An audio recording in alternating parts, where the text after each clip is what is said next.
This is John Nichols of The Nation magazine, and you're listening to the Ralph Nader Radio Hour. Stand up, you've been sitting way too long.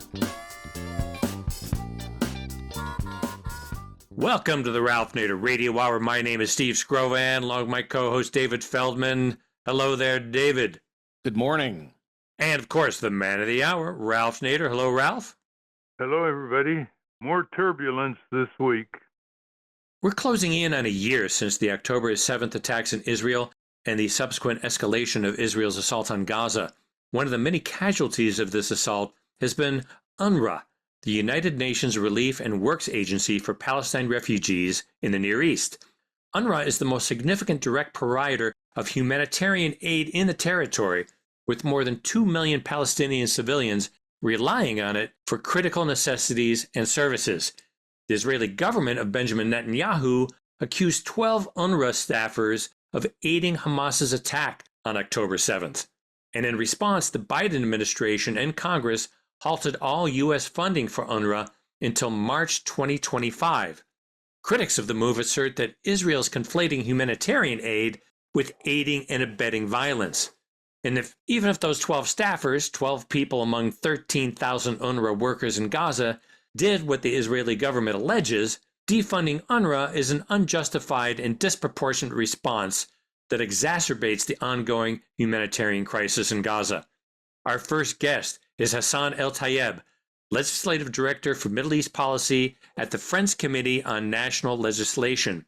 We'll speak to him about how Gaza is being starved and his work lobbying the U.S. to reverse its knee-jerk reaction and restore UNRWA funding.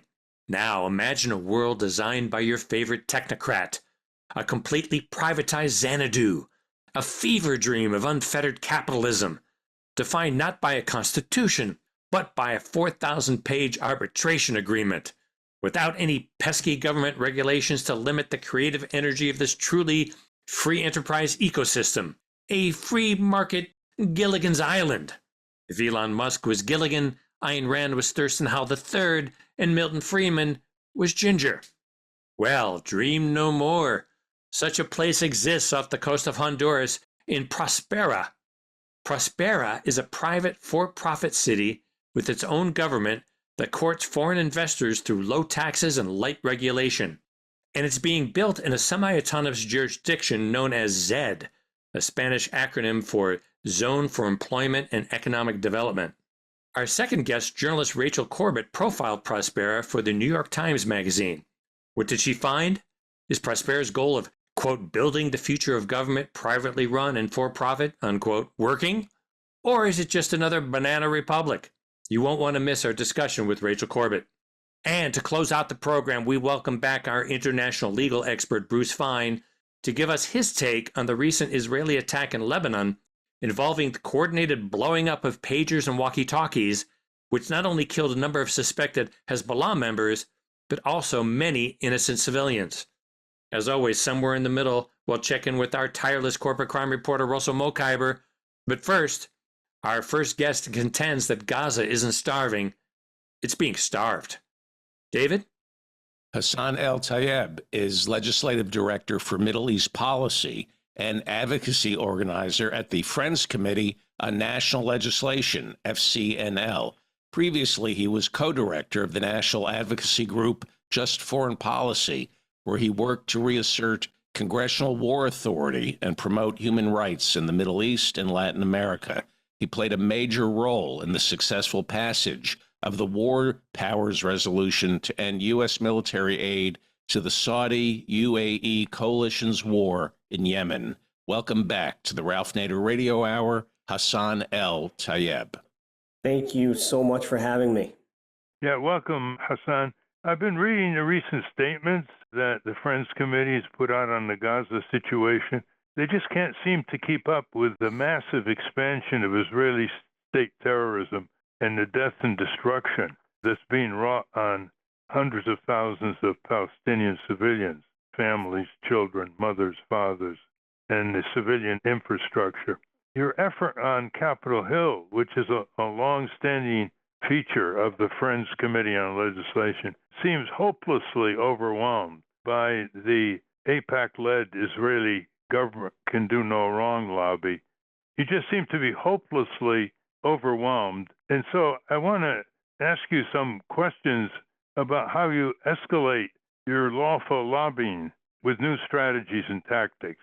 The first one is that Joe Biden and his cohorts are going along with Netanyahu's prohibition of the entry of U.S. war correspondents and other country war correspondents into Gaza. Netanyahu has blocked even Israeli reporters from Gaza, other than a few 3-hour tours in an armed vehicle that the Israelis have allowed some reporters, but they can't freely report. They're just toured in and toured out. Are you making a major issue of this on Capitol Hill with your coalition? Ralph, thank you. Super important question. And absolutely, we're making an issue of this. It is critical that not only the American people, but the entire world knows exactly what's going on in Gaza. And that can't happen without access to journalists. But we know that this isn't not a new thing, that the Israeli government has, one, killed many journalists, including Palestinian-American journalist Shireen Abu Akleh, who was killed while reporting on the Israeli military invasion of Jenin. And we still don't have justice for Shireen. We don't have justice for dozens of journalists that have been killed. Those are well-said statements, but I'm asking you, how are you making this a major issue politically in the United States? You have a coalition of 50 groups. Yeah, absolutely. So I can say that there's a lot of things going on right now. We're doing our best to keep up with everything. We've signed on to statements from committees to protect journalists and other groups like that, and have been incorporating this in our direct lobbying, both with Congress and the administration. But obviously, it's insufficient. It hasn't happened yet, and more needs to be done. And we're trying to find the levers we can to actually force the question. Some of that is really, we've been very focused on security assistance in particular as one of these levers to compel the Israeli government open things up, not just with journalists, but to stop these gross violations of human rights. Okay, let's get on to that. For those who don't know what UNRWA is, it's the United Nations relief organization that's been providing since 1948 to displaced Palestinian refugees, not just in Palestine, but in Lebanon and Jordan, food, education, and health care. And UNRWA has been a target of the Netanyahu terrorist regime. And they've been attacking UNRWA facilities, bombing the schools, the health clinics. They've killed over 200 UNRWA employees. And you and a coalition of 50 groups wrote a letter to President Biden demanding that U.S. aid to UNRWA, which has been going on for decades under Republican Democratic administrations, be restored. Because, first of all, Biden cut it off right after October 7th. Number two, the Congress, with the Republicans in the forefront, inserted an amendment prohibiting the Biden regime from providing any further aid, along with Norway and Germany and other countries, to UNRWA in their critical life-saving function until April of next year. So now you've sent a letter with 50 groups, call it a national coalition urging President Biden to restore UNRWA funding to aid Palestinians, dated February 14th, 2024. Did the Biden administration respond to your letter? Yeah, another good question. So Congress actually, they suspended funding to UNRWA till March 2025. So that was one. We did not hear back from the Biden administration. I think they may have confirmed receipt of the note that we sent them, but I don't believe we got any formal response. We have been meeting with the State Department and other Biden administration officials, about this, and we keep raising it in our coalition of faith groups. You find these coalitions being rebuffed?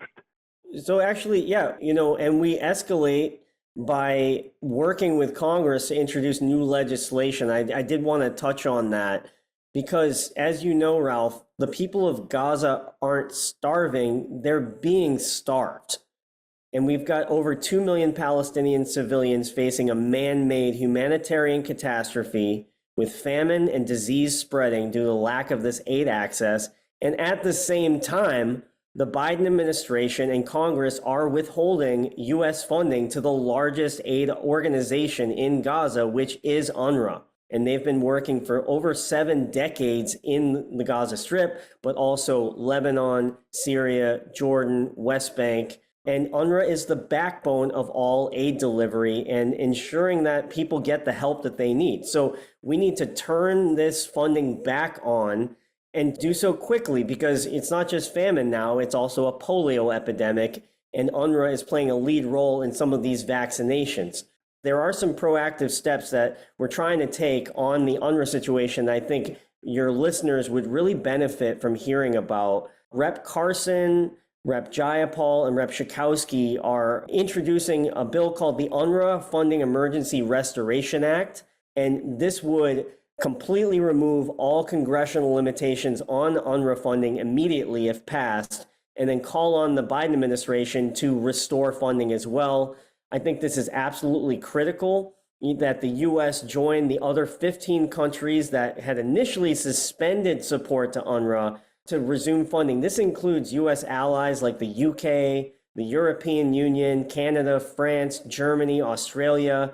And again, as the largest contributor to UNRWA, the U.S. has to join that group. Just a little background, the decision to suspend this funding was made after, we think it was a knee-jerk response to Israeli allegations in January of 2024, this year. Let's not get into that, because I want you to talk about a lot of other things, and we have a time factor here. You shouldn't even give that any credibility, by the way. The whole thing is a setup. Let's talk about Congress. We're talking with Hassan El-Tayyab. He's the legislative director for the Middle East Policy and Advocacy effort of the Friends Committee on National Legislation. That's the Quaker group of long-standing efforts over the decades to advance peace and wage peace. There are prominent Israeli and Palestinian peace advocates over the years, as you know, very prominent in Israel, former ministers, mayors of major cities, public intellectuals, people who formerly headed the Israeli FBI and the CIA, and they are not allowed to have hearings on Capitol Hill since 1948. That's what AIPAC has blocked. And have you made an issue of this? Your coalition has good contacts over there. You can get these prominent people to write a formal letter to the heads of the House Foreign Relations Committee and the Senate Foreign Relations Committee and the House Armed Services Committee and the Senate Armed Services Committee and ask to testify. All the witnesses are on one side for decades. Have you decided to make that an issue? Because it would produce a new dynamic in this country, and they would be free to speak. Absolutely. Yeah, I think this is critical. The fact that we don't have hearings that really reflect a balanced, and rational perspective on this.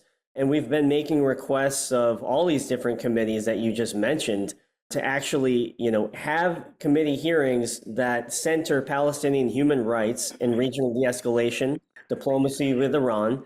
But we also intervene on specific hearings saying, why don't you have this individual? Maybe we're not going to get the entire topic that we want, but make sure we lift up Palestinian voices and Israeli voices who actually want peace.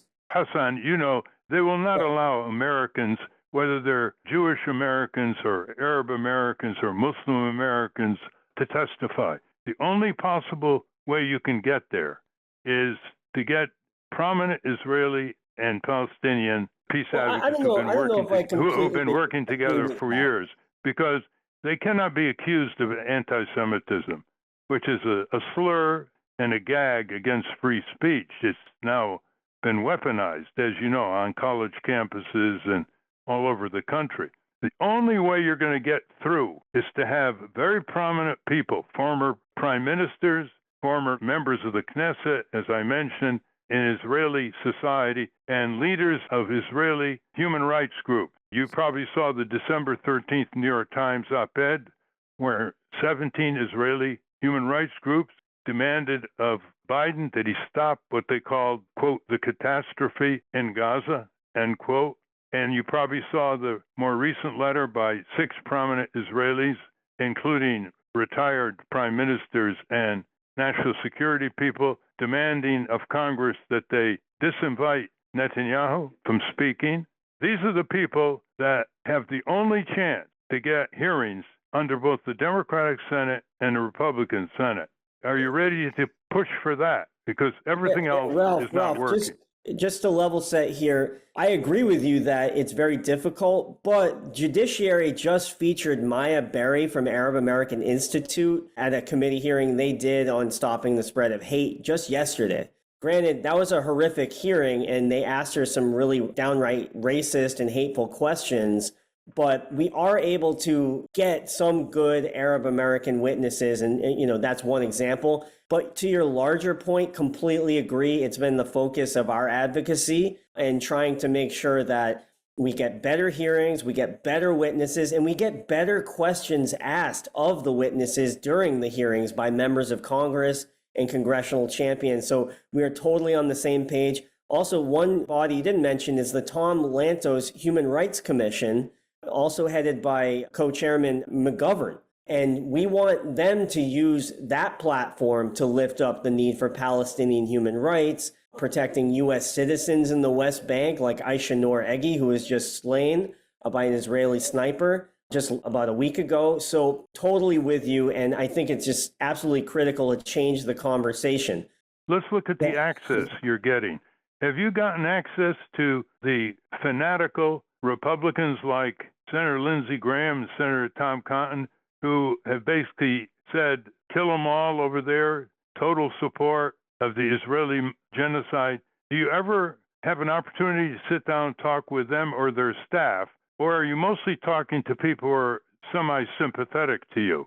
We are getting access to Republicans, and we lobby them. We try to find common ground.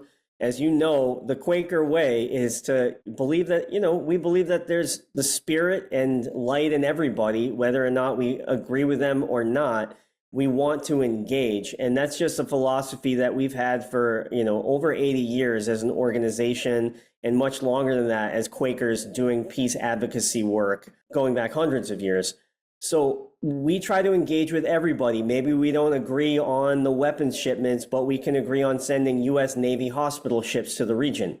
Give us some names. Who have you met? Have you met Speaker Mike Johnson? Have you met Lindsey Graham, Tom Cotton? Members or staff? Either way. Yeah. Sometimes when I walk down the hall, staff and members run the other way. They're like, oh my God, we're going to hear from this peacenik, which it's all gravy. But yes, we have met with Massey, we've met with Graham, we've met with Rand Paul, we've met with Mike Lee. We're pushing initiatives like the hospital ships by Rep. Adderholt, another Republican. We've met with Nancy Mace a number of times.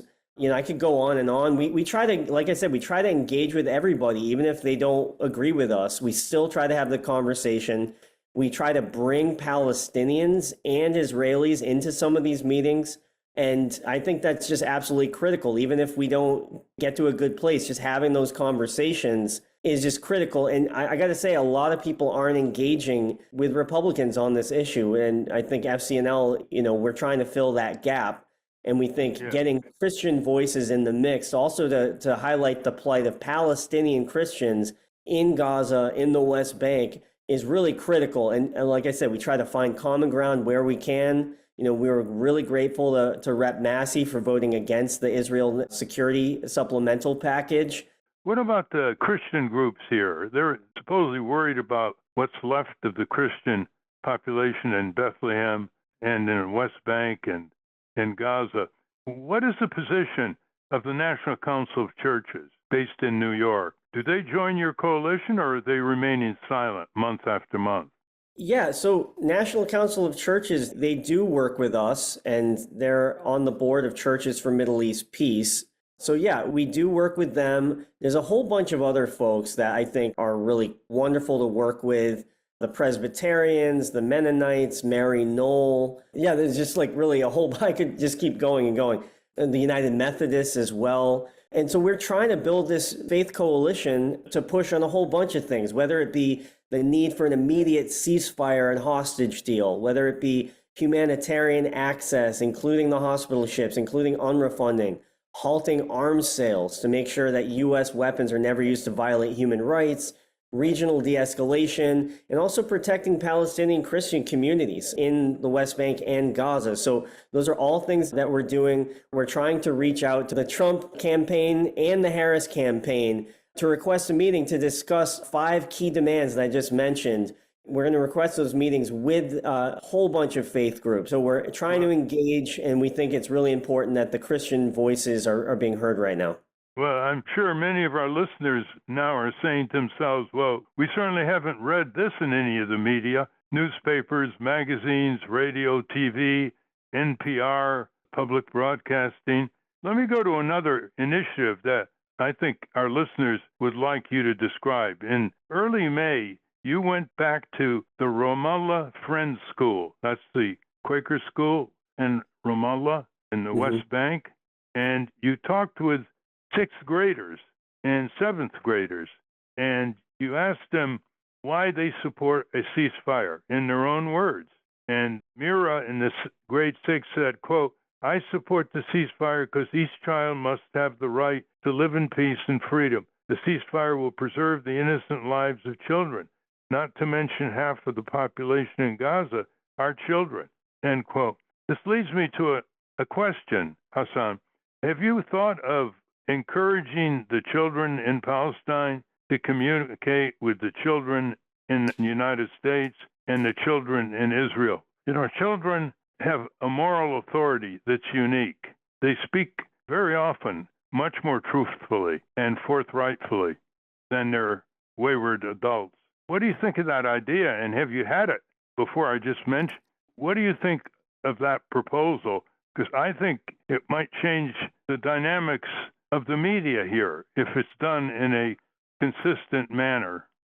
That's a great suggestion, Ralph. And I think, yes, children weighing in on this is huge. They do have a moral authority, and their voices are so needed right now. I went to Palestine. I went across the West Bank to the Ramallah Friends School in January. This was the second trip I'd actually taken to the Ramallah Friends School. And I was just horrified by just the kind of traumas that the kids are dealing with. And so getting their voices out there is really critical. I will say that we sent a letter on behalf of the Ramallah Friends School students. They, after October 7, a whole bunch of these Friends School students wrote a letter calling on U.S. lawmakers to press for an immediate ceasefire. And so on behalf of them, we sent that up to Capitol Hill. And I think doing more things like that, whether it be engagement directly with U.S. children and U.S. students and also Israeli students, I think is critical. So totally in agreement. And if I may, I'd just love to share maybe a few of the things that these students told me. There was this one girl, 6th grade Palestinian student, Lena, at Ramallah Friends. She passed me a handwritten note and saying, Palestine is witnessing a genocide right now. A child's dying every 5 minutes of the day. Gaza needs a break. The Palestinian people are desperate for a ceasefire. That's what she's calling for. The 3rd grade cousin of the Ramallah Friends School graduate who had been paralyzed by that hate crime attack in Vermont, he cried in front of his whole class at this big assembly that I had done. And he just through tears, he said, please tell the American people, stop these crimes of hate against Palestinians. And he just broke down in tears again. His teacher gave him a big hug, and that really gutted me. I mean, just seeing that. Not only, did his cousin get shot and paralyzed in this hate crime, but he's also seeing the fact that the United States continues to send weapons to the Israeli government that are being used to kill and maim innocent civilians in Gaza, to perpetuate these attacks in the West Bank, like the one on Aisha Noor just a week or so ago. And it's really devastating to see that. So that's why I said I had my speech. As you know, Ralph, I like to talk as a lobbyist. I had my speech all ready to go in front of one of these assemblies. And I just said, it's time for me to actually listen here. Listen to what the students are saying, and what they want is what a lot of us have been calling for, which is an immediate ceasefire, right? They want an end to this war so we can, move forward in peace and try to rebuild from here. But for its part, I think the United States needs to do more to put pressure on the Israeli government, suspend the security assistance, making sure that U.S. weapons are never used to violate human rights. That's an understatement, Hassan, but you're known for your prudent understatements. Let's fill out the scene here.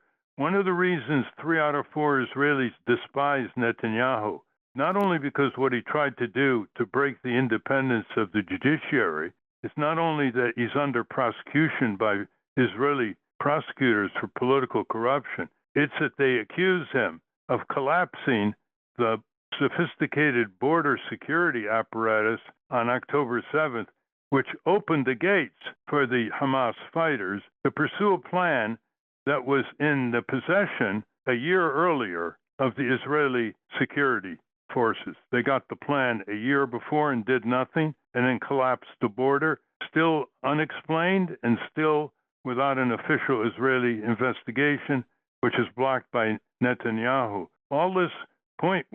This point was made in a letter by 6 prominent Israelis to Congress, urging Congress to disinvite Netanyahu.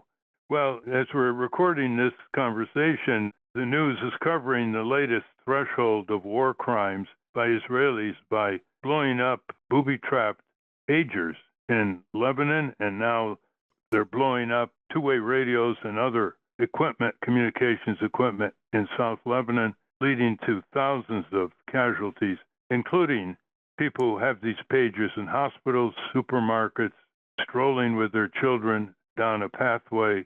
So all this is challenging you, the Friends Committee, all those wonderful groups in your coalition from all religions, peace groups, citizen groups, to introspect and say, how are you going to take this peace movement to a higher, broader, deeper, and more effective level in Congress, on the Biden administration, and on the media? Otherwise, you are not going to make any headway. You cannot continue the way you are, Hassan. I want to urge you to expand it and not just go through your list, which makes everybody feel good because it's so just. It's all about Congress and the White House.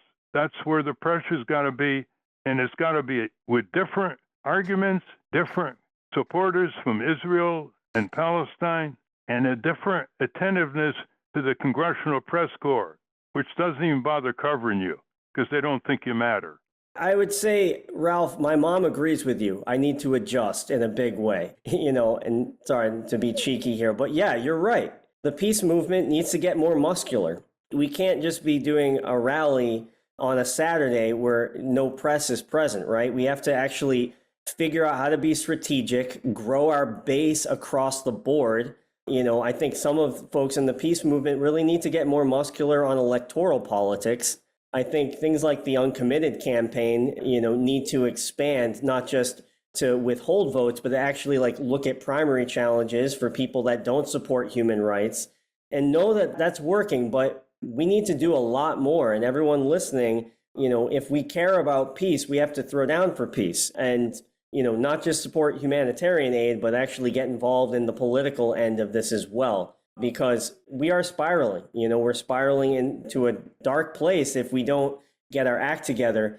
The couple silver linings I wanted to flag, because I don't want us to just be in darkness here, is that one, our ideas are just more popular than theirs. Like when you look at polling across the board, the majority of Americans want the immediate ceasefire. They want a suspension of security assistance when they can be used to violate human rights against Palestinians.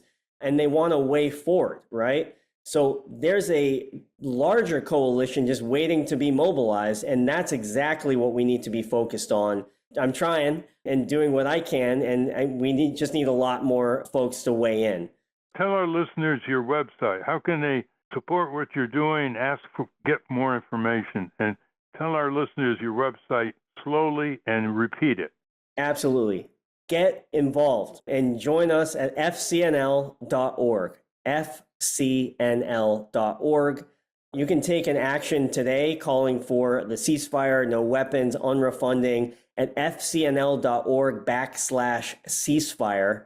And that's a link we set up so you can directly email Congress. And as Ralph said, that is just step one. we need to do a lot more and really make sure that we get out of this endless cycle of violence. And I think I believe it can be done, but we gotta be clear-eyed that this is going to be a long haul effort. It can't be done overnight, but I believe that we can make it happen. It cannot be a long haul effort because the Palestinians are running out of lives. Don't you understand that? You can't have an attitude for a long haul effort, maybe for a long haul peaceful conflict resolution of permanence, but not with the issues that you've been raising. These are immediate haul efforts. And tell our listeners what FC stands for in case they didn't get the dictionary of F&C. Ralph, I'm going to push back, actually. Go ahead. Now, I totally get the urgency, right? And we have to have that immediate, like, let's get it done right now. And that is what we're doing.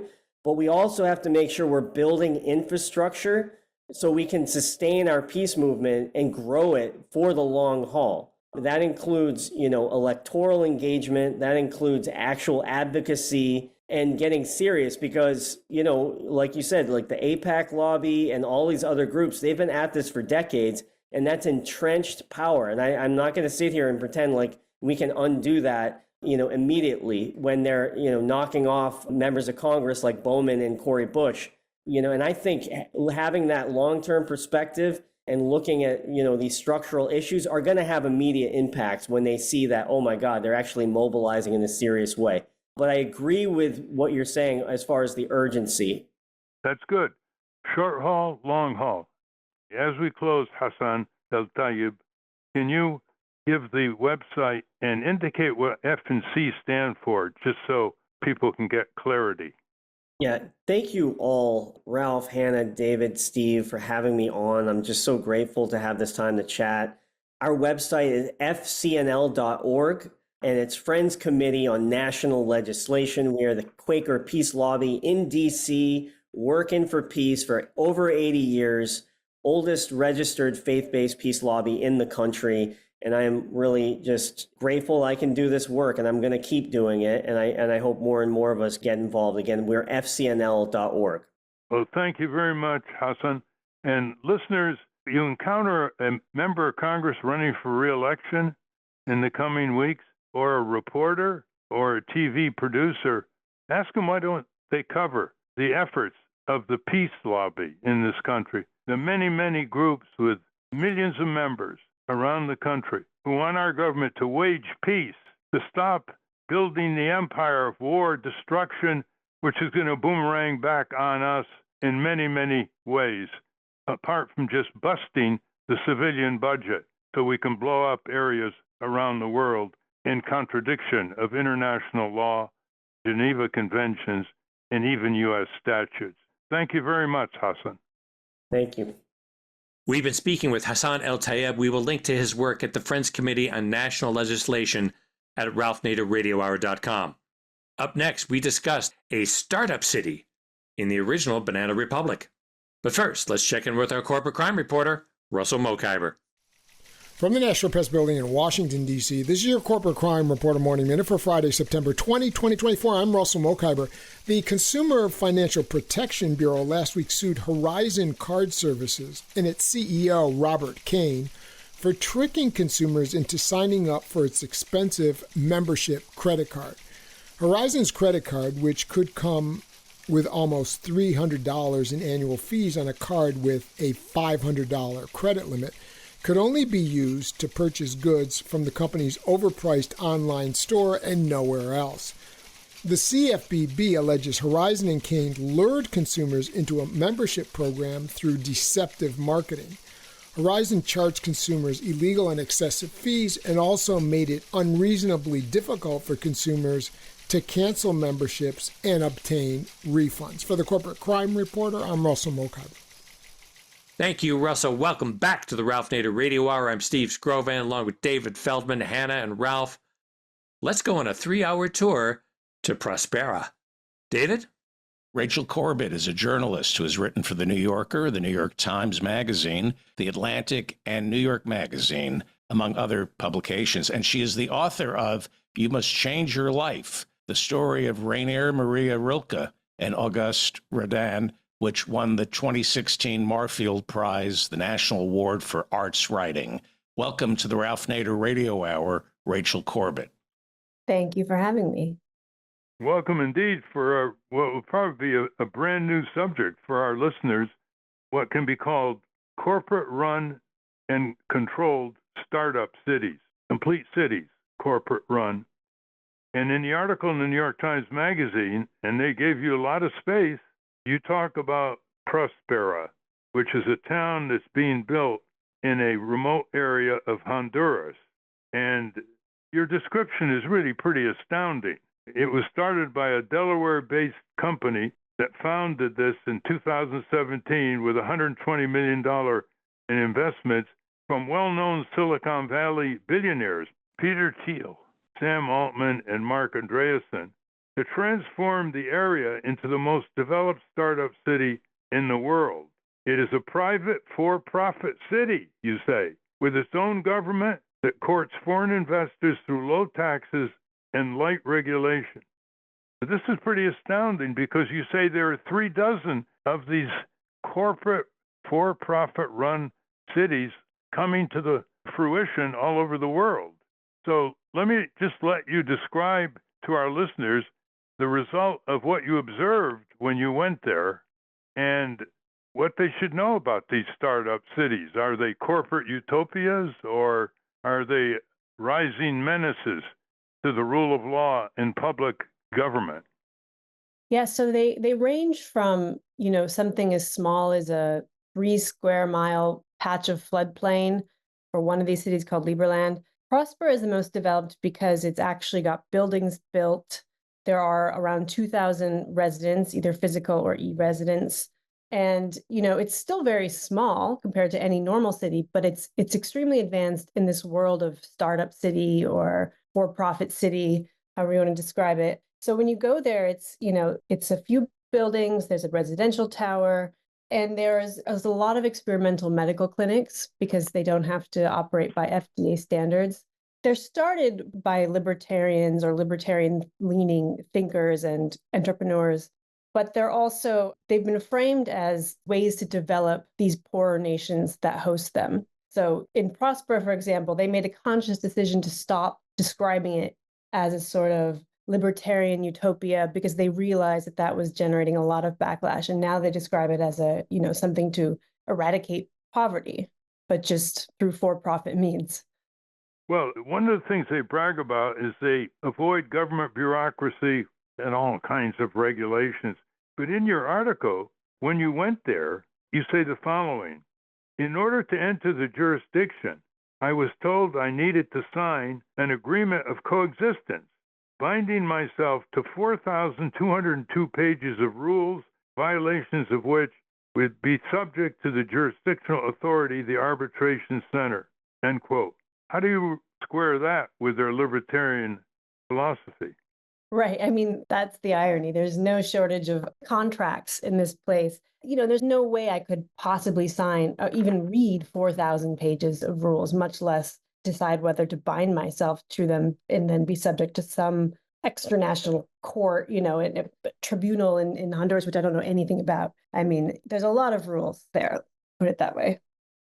Well, there are strange aspects of this. One of the boosters, listeners of this town, Próspera in Honduras, is Patrick Friedman, who is the grandson of the economist Milton Friedman and the founder of Startup Cities Fund that invested in Próspera. He has a chip with his Tesla key implanted into his hand. On a previous trip, he brushed his teeth with genetically modified bacteria purported to prevent cavities. Another time, and I'm quoting from your article, he was injected with a protein booster intended to make him stronger and faster, as he put it at a conference in Rotan that weekend, end quote. What kind of people are running the show? Let's put it that way. Yeah, well, Patrick Friedman is an investor in Próspera, and he, as you probably know, was previously a big proponent of seasteading, creating these societies on international waters that would be free of government control. So, yeah, the medical part of this is a big thing. This is the kind of thing I think that they would prefer to keep quiet. But, they also host these conferences where they're very, they want to, one conference, they said they wanted to make death optional. So there's this huge fascination with longevity and just all these experimental medical treatments like the ones you described. There's a cyborg company based there that tries to create these apparatuses to turn you into a human self-sovereign cyborg. So these aren't the people the people who run these clinics are just businesses that incorporate there. That one that you described that did the bacteria that you brush your teeth with to prevent cavities, that's a company that was just started there by two really young biohackers, just decided they could be free to experiment with whatever they wanted. And they often do so on themselves or on their friends. Some of the people who run Próspera have gotten these same treatments. Well, they always rail against government bureaucracy, which involves, of course, government secrecy. But in your article, you say, quote, this lack of transparency in Próspera is one common criticism of Próspera. And today it's unclear whether the experiment can continue. In recent years, vehement opposition from the Honduran government and neighboring communities has imperiled Próspera's future. Now, its fate and that of the private cities movement writ large hangs in the balance of a high-stake case before an international tribunal, end quote. Explain that one. Right. So this is a pretty extraordinary thing that's happening.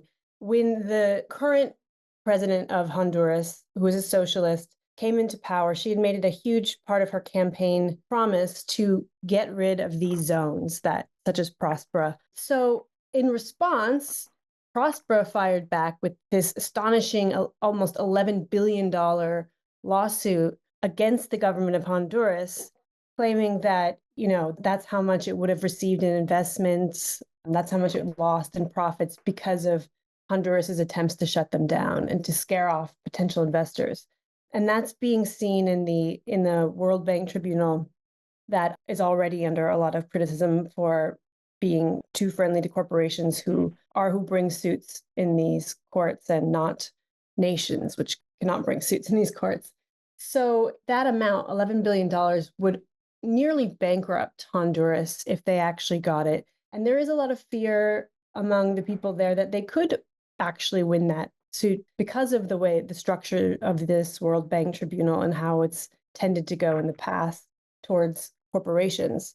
So that remains to be seen. It could be a couple years before it's actually decided. There is very little evidence showing that Próspera has violated things that we would normally consider human rights violations or environmental violations or those kind of labor violations, because it's very hard to get information out. So there's a lot of accusations of say, environmental degradation that's influencing the water supply of neighboring communities, but it's been hard for them to prove outright. Well, it's hard to figure out from your article, Rachel, how serious a movement this is around the world. I mean, are the Chamber of Commerce lobbies jumping on it? Are Wall Street Journal editorials supporting it? Or is it kind of a fling of some libertarian billionaires and their admirers that you don't see really taking root? What's your projection? I mean, that's exactly what interested me in this article because, it's like on the one hand, you could almost laugh at something like this. There's so many silly anecdotes that come out of it. And on the other hand, it seems like incredibly serious, like something that may be happening underneath the surface that has actually been intentionally happening underneath the surface. I think there's a concerted effort to kind of keep things quiet while these cities get built and become almost too big to tear down. What government wants to strip away, the jobs that it has created or tear down the buildings that were built, So I think it is something actually to take very seriously. It's something, Peter Thiel in the past has said that it's important to keep views kind of quiet because they might scare people and they do. So I think that although they're not that advanced, the sheer money behind them and the influence of the people behind them is serious. And also just this court case alone, this tribunal case alone proves, it could have really serious effects on the actual world. Just to ask the question in another way, what kind of reaction was there to your piece? I mean, this is a major New York Times Magazine feature, and it reached lots of people. They have abolished the letters to the editor column, by the way, in the magazine, so there's no way readers can see what kind of reaction. But tell us what kind of reaction? People emailing you, writing you, calling you, inviting you to conferences on corporate-run cities. The reaction has been extremely mixed. It's been, someone wrote me from the San Francisco Chamber of Commerce asking me to speak with them. I don't know what about exactly. The Próspera people have reacted pretty negatively as they've sort of started this. They've created these like just fake news and set up their own response with the list of like FAQs on their website that's supposed to be responding to their issues with the article. I think a lot of it was people who said, what is this thing? I've never heard of this. And then a few people in the, more in depth in the tech world, or who follow the kind of the crypto world, who follow this kind of stuff, was like, I had a few people who say, oh, that's something I've been watching. I'm really glad that a bigger outlet like the New York Times actually did it and took it seriously, because we've all been talking about it kind of around the edges, in our little, whatever their little bubbles of podcasts and stuff are. So I think it is something that's very new to a lot of people. Well, we're out of time. We've been speaking with Rachel Corbett, who wrote in the New York Times, August 28th, 2024, the article, quote, "The for-profit city that might come crashing down." Thank you very much, Rachel. Thank you. Thank you for having me. We've been speaking with Rachel Corbett. We will link to her New York Times Magazine piece on Próspera at ralphnaderradiohour.com. Now, we shift gears back to the Middle East and the recent Israeli attacks in Lebanon. David? Bruce Fein is a constitutional scholar and international law expert. Mr. Fein was Associate Deputy Attorney General under Ronald Reagan, and he is the author of Constitutional Peril, The Life and Death Struggle for Our Constitution and Democracy, as well as the book American Empire Before the Fall. Welcome back to the Ralph Nader Radio Hour, Bruce Fein. Thank you for the introduction. Welcome back again, Bruce. Well, the big news in the latest military escalation by the Israeli Netanyahu regime was that somehow their security apparatus, which collapsed on October 7th, managed to waylay thousands of pagers that Hezbollah ordered from a company in Hungary, and they booby-trapped them. And then the Hezbollah took in the shipment, and of course these pagers were in the hands of family members, or they were loaned out to doctors or nurses. Pagers are everywhere. And earlier this week, the Israeli military pushed one button and blew up almost 3,000 of these pagers, some of them in the pockets of their owners. The explosions in hospitals, shopping centers, parents with their children walking down the street, all kinds of injuries, ambulances. And as if that wasn't enough, a couple days later, the Israelis struck again, pushed a button, and two-way radios blew up, and other communication equipment, mostly in southern Lebanon, blew up. So we have a new threshold here of weaponry. We'd like to hear how you would characterize it, how it fits into the Geneva Conventions and the Treaty Against Cluster Bombs. Give us your elaboration. A few footnotes to what you just said, Ralph. The number of injured now approaches 3,000. There are others dead. There is no way that Israel was able to limit the distribution of the pagers to Hezbollah, so that they knew that they were taking a very high risk that civilians would be killed or injured, which is a violation of the Geneva Convention prohibition upon resorting to any military endeavor where the risk of harm to civilians is dramatically disproportionate to the military objective at issue. Know how they've been able to identify what military advance. They're running victory laps now. They hasn't done anything to diminish the war. The second thing is now they've repeated that now with the walkie-talkies, basically the same kind of modus operandi, an instrument that is regularly used by civilians. It's not used only by those who may be involved in combat, and blowing up and also injuring civilians. And I know that this is not an inference that this was the intent. That is unjustified. And I know that we had spoken earlier going back years ago.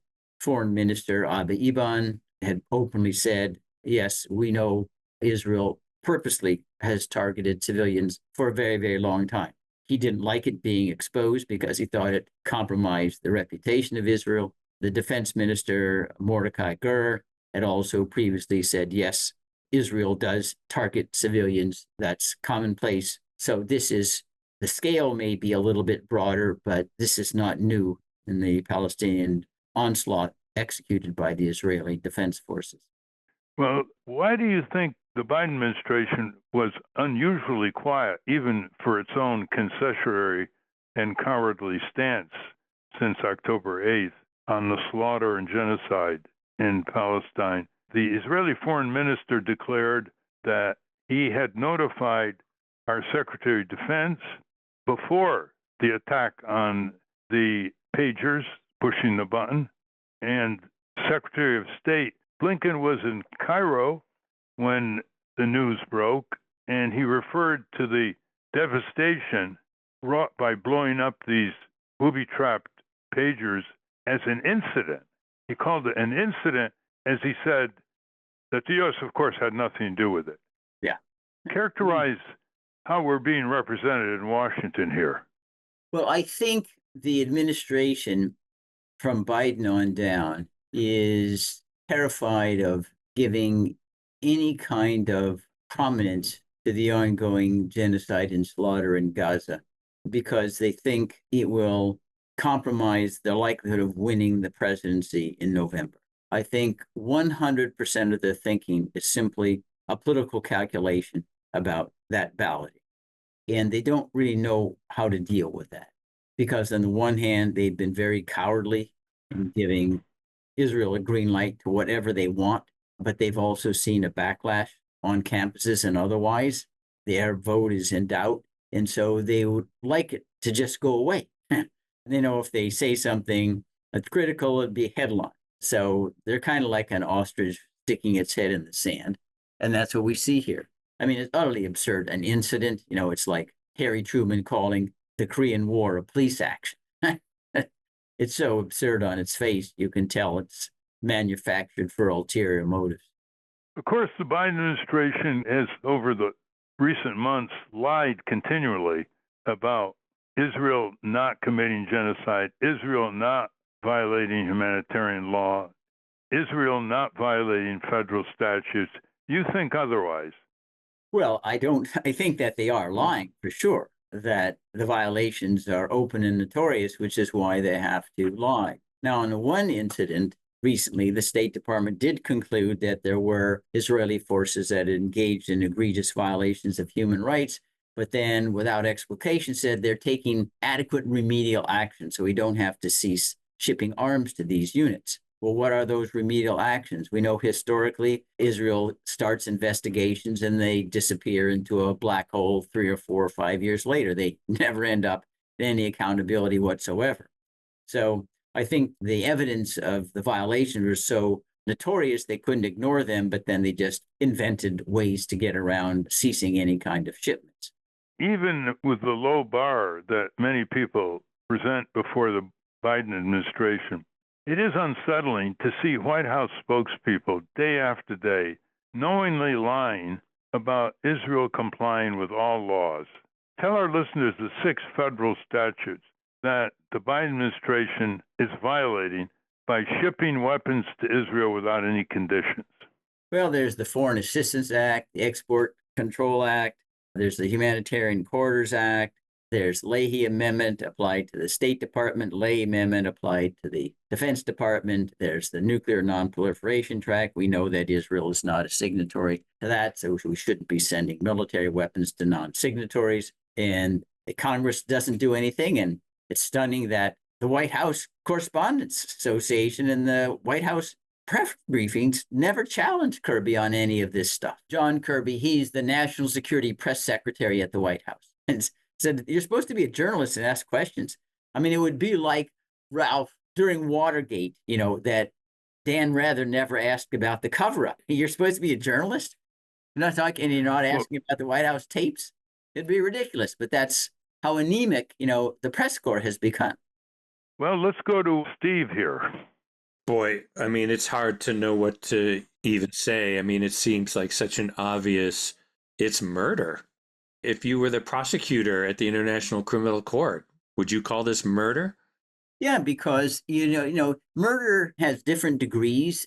So the Israelis knew that the risk of civilians being killed were very, very high, and so maybe it would be second-degree murder rather than first-degree murder, but certainly would be criminal homicide without a doubt. Thank you very much, Bruce Fein. Okay, thank you, Ralph. I want to thank our guests again, Hassan El-Tayyab, Rachel Corbett, and Bruce Fein. For those of you listening on the radio, that's our show. For you podcast listeners, stay tuned for some bonus material we call the Wrap-Up.